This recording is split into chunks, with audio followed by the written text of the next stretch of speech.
Hello, Void visitors, and welcome back to Voidtrain. In the last episode, my friend Dazzzani and I went ahead and started our train experience here in the early release version of the game, and we're going to continue that here. We're working together again. My fiance has not joined us yet, but hopefully she will in a couple episodes. So at this point, we had sort of become aware of the food situation, and I was thinking perhaps that was what the fish were for. We hadn't really realized yet, I don't think, that the ice and the organic material could be eaten. So you'd see Dazzzani off there in the distance trying to chase down the fish. I had made a swing at him when I had gone past. I will get one here in a little bit, and I was thinking maybe that was the solution to our hunger issues. Because otherwise I was starting to get concerned. It's not like we were going to get to a location where we could get food otherwise. So this was going to become a problem in a hurry for us.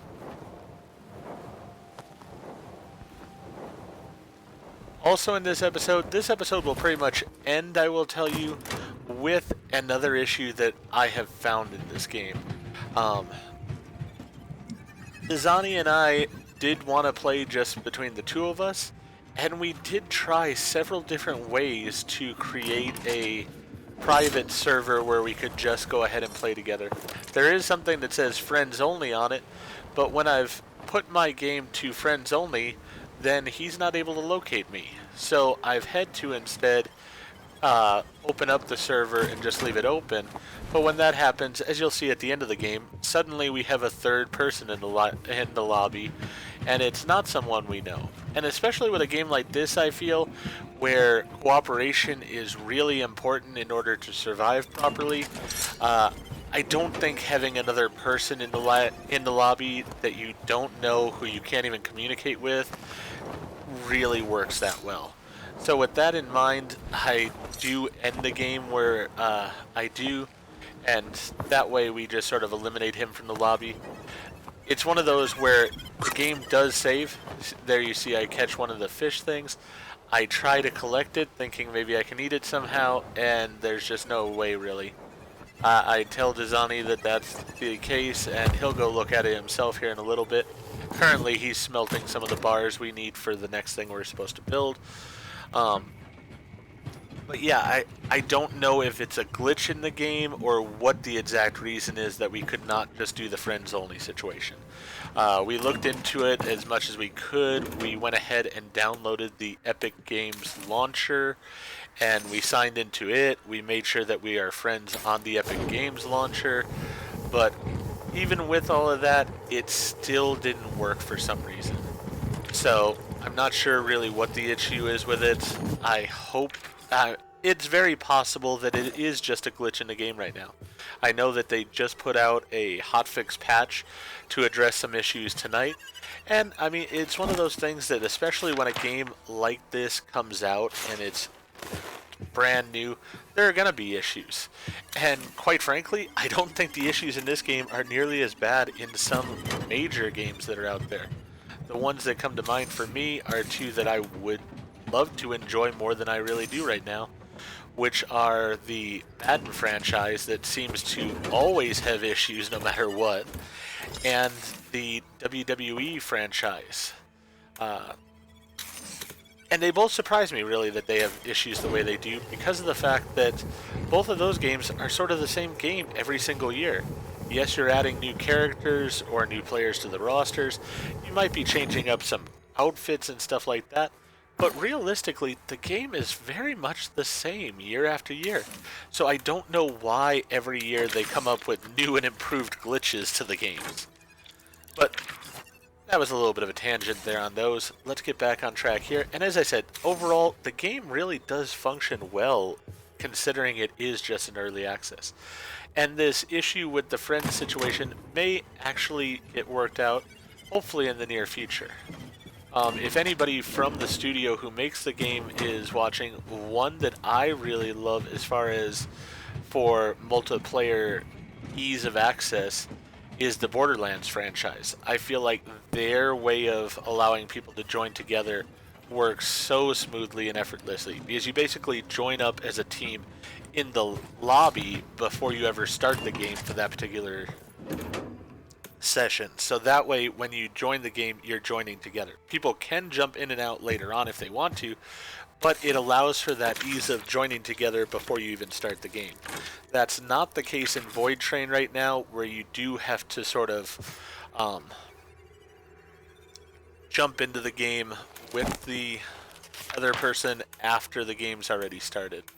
Another thing with it is that I have a concern that with the game the way it is, if you have to keep the open lobbies the way they are, that you may have people jump into your game, steal goods out of, say, a container or something of that nature that you've went ahead and harvested, and then go ahead and jump back out of your game where you'll have lost all those goods. So it is something that concerns me. I love the ability to play this co-op because I think it does make the game better, but I really wish there was a bit more of a secure and easy way to join up with friends. I am going to continue looking, and hopefully it's just something I'm missing. Maybe the process for joining with friends is just a bit more complex for this game than I'm thinking it should be, and I might be able to sort that out. If you're watching my video and you do know how to make it work and you know exactly what I'm doing wrong or whatever, please leave that in the comments, and I will definitely appreciate and learn from that comment. For now, though, as I said, we are doing the sort of open server situation because that's really all we're able to get to work. Overall, it works great. It's just the issue that there are points in time where we might have somebody jump into our lobby. I have learned after this episode, I did play a bit more with Dazzzani, and I did learn that I can kick a person out of the lobby. So I will hopefully be able to do that in the future, and I won't have to just end the video because of it. Now here you can see I'm actually eating some of the organics and the ice that I had. I wasn't sure if the ice and organics would be needed for anything else, so I didn't want to consume all of either category, so I just ate a little bit for right now, just to improve my health as far as the food intake goes. Really, especially at the beginning of the game, I felt like that was one of the scarier situations in the game. I mean, I know there will be things like enemies who will shoot at us, and possibly giant monsters and such, but at this particular point in time, the real scary thing in the game is starving to death. So that does get improved as the game goes on some, I think. Especially, you will see that we will build something that will help with our hunger over time. But for right now, that was definitely a concern. Here I'm just making some of the materials we need as far as the bars and such, so that way we can go ahead and start crafting our next thing, which is this workshop bench.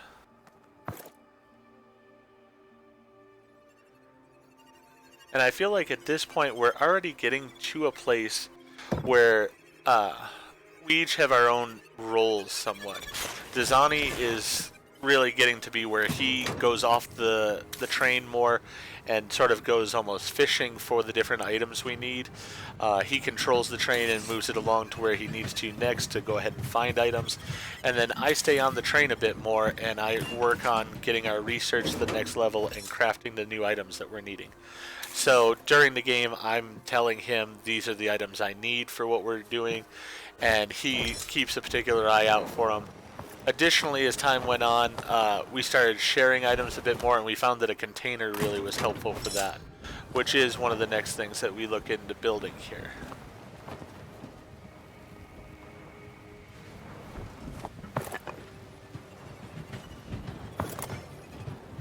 Now, I was talking with him as we were playing here, and I found it interesting. On the demo, I found that wood was fairly abundant. I really didn't have any problem with having enough wood in order to do everything that I needed. But as you will see, I think more so in the next video, but a bit in this video as well. The struggle that I'm having right now is with actually the amount of wood we have. I don't have enough to be able to do everything I'm needing, and that situation just gets worse as time goes on. I'm guessing what it'll be is we will find something that will burn longer than wood, perhaps charcoal, or maybe even we'll get to where we can create a energy source other than using fire. I'm not sure exactly, but for right now, that is the primary issue in the game, is just having to struggle with not having enough wood to do all the things that are necessary. As I said, it's sort of interesting because in the demo, scrap metal was a thing. So Dazzzani even wonders, is it something that's sort of just randomly generated in the world? Could it be that, if I were to play a third time, maybe chemicals would be the issue? Or perhaps organics would be the issue? Uh, and that is a very valid question. I'm not sure what is the case. It may also be just in the full version versus the demo version, they changed the priority of things, and so now wood is the rare commodity versus scrap metal.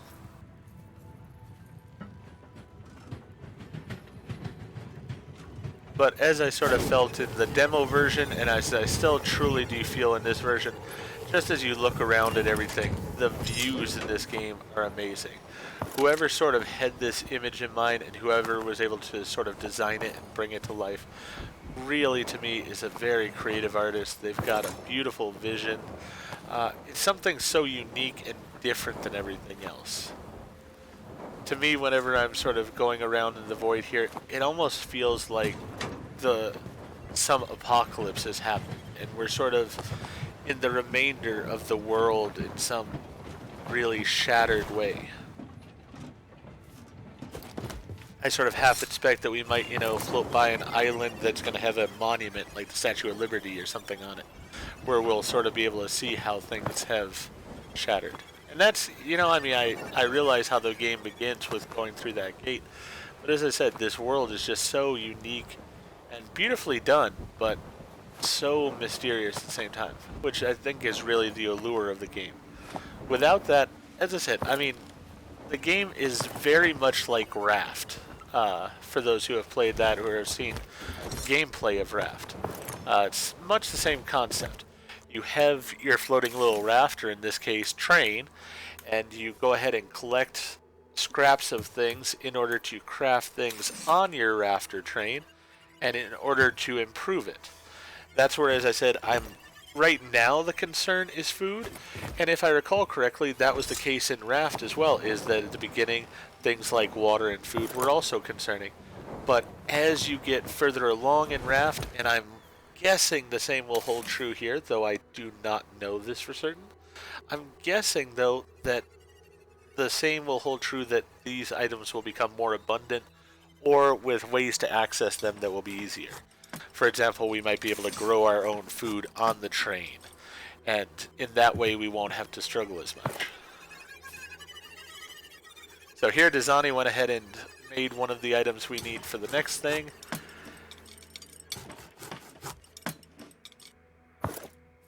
He had some supplies left over. As I said, at this point in time, we still are going back and forth somewhat with both doing all of the different roles. At this point, though, I had known what we needed for the lab, so I told him he had the materials to craft it, and so he went ahead and made the parts that I needed. I was able to go ahead and research the lab, and then here I'm saying what we're needing as far as more supplies in order to create the lab on the train.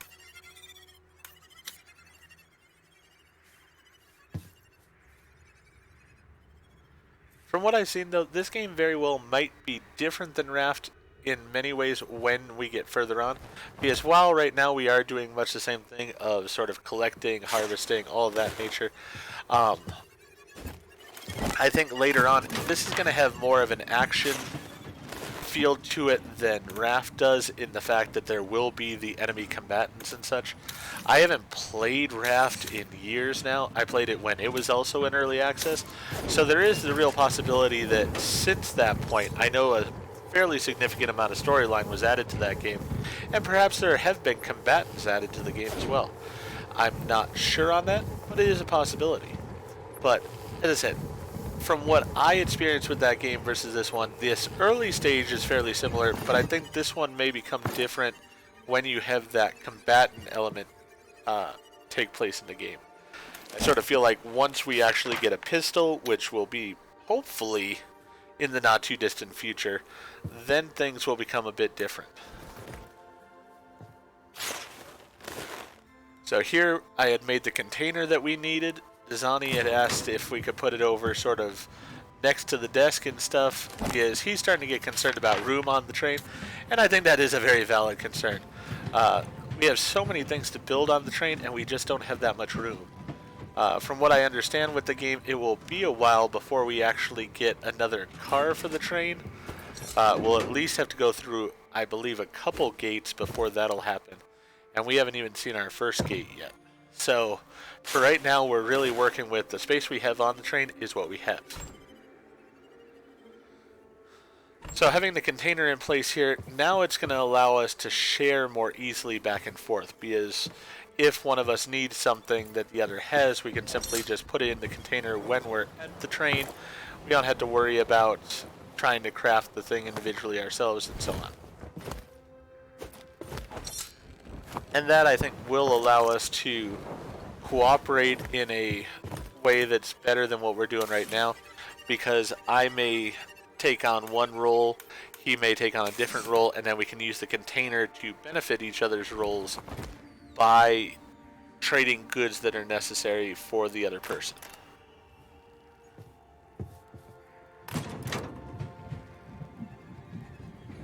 So here again, worried about food a little bit. I start consuming some more of this.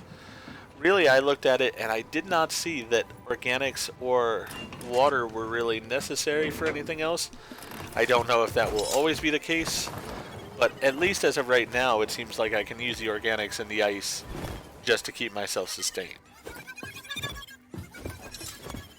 Neither one of us has gotten to the point where we have truly starved yet, so I don't know if that's something that we will, like, will that take away health, or will we instantly die if we starve? I don't know. Something that, hoping that we don't have to find out. We most likely will, but as of right now, I'm hoping that we can avoid it for the most part.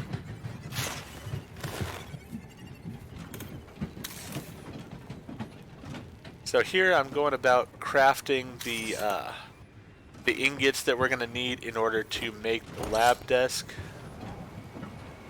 In a few moments here, you will see that that other person joins our lobby, and so I will be ending this episode. But if you've liked what we've done in the episode, please go ahead and click that like button. If you've not already, please subscribe to the channel, click the bell icon, so that you're aware when I produce new videos in the future. Thank you, and I really do hope you've enjoyed this episode of Voidtrain, and I hope to see you again in the Void.